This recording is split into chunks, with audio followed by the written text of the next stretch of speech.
అందరికీ నమస్కారం. నా పేరు పసుపులేటి సందీప్ రాయల్, వైసీపీ నాయకులు, అనంతపురం జిల్లా.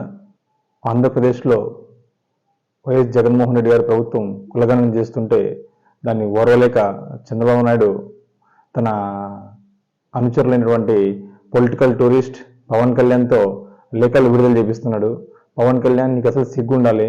నీకు లేఖ రాయడానికి ఏం అర్హత ఉందని కూడా మేము ఈరోజు వైసీపీ నుంచి ప్రశ్నిస్తున్నాం. నువ్వు లేఖ రాయాల్సింది కులగణన మీద కాదు, అమరావతిలో 5 లక్షల కోట్ల దోపిడీ చేసిన చంద్రబాబు నాయుడు వాళ్ళ ముఠా మీద నువ్వు నరేంద్ర మోడీ గారికి లేఖ రాయాలి. ఫస్ట్ అది నువ్వు తెలుసుకో. అంతేకాకుండా నువ్వు లేఖ రాయడానికి నీకు ఏ హక్కు ఉందో కూడా ఈరోజు నేను ప్రశ్నిస్తున్నాను. లేఖలో కొద్ది ప్రశ్నలన్నీ ప్రశ్నించావు. ఆ ప్రశ్నలకి అవి సంధించడానికి ఇంక 1% కూడా అర్హత లేదని మేము చెప్తున్నాం. కులగణన మీద ఆంధ్రప్రదేశ్లో కులగణన చేస్తున్నారని జగన్మోహన్ రెడ్డి గారికి నువ్వు ప్రశ్నలు ఇస్తున్నావే.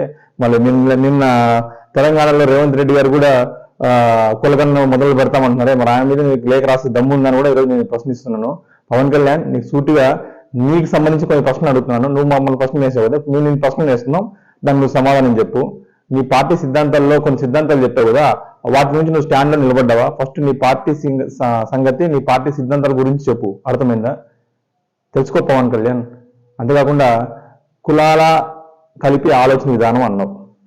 నువ్వు నీ మనసాక్షి మీద చెప్పు. నువ్వు ఒక్క రోజున్నా కులాలను కలిపే విధంగా రాజకీయాలు చేస్తున్నావు. ఆంధ్రప్రదేశ్లో కులాలను విడదీసి వాళ్ళ మధ్య విషం చిమ్మే విధంగా నువ్వు కుట్ర, నీ స్వయ ప్రయోజనాల కోసం రాజకీయాలు చేస్తున్నావు.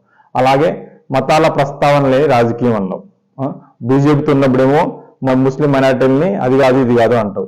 మళ్ళా నువ్వు కమ్యూనిస్టులు పొత్తున్నప్పుడేమో సనాతన ధర్మం నాకు సంబంధం లేదు, నేను సెక్యులర్ అని అంటావు. ఎలా నమ్ముతారు నిన్ను? ప్రాంతాలని విస్మరించని జాతీయవాదం అంటావు. ఆంధ్రప్రదేశ్లో ఉత్తరాంధ్రకి వెళ్ళి రాయలసీమ మీద విషయం చెబుతావు, రాయలసీమకు వచ్చి కోస్తా మీద విషయం చెబుతావు, కోస్తాకి వెళ్ళి నెల్లూరు మీద చెబుతావు. ఇది కూడా నీ పరిస్థితి. భాషల్ని గౌరవిస్తాము అని చెప్తావు. ఎక్కడ నువ్వు చేస్తున్నావు భాషల్ని?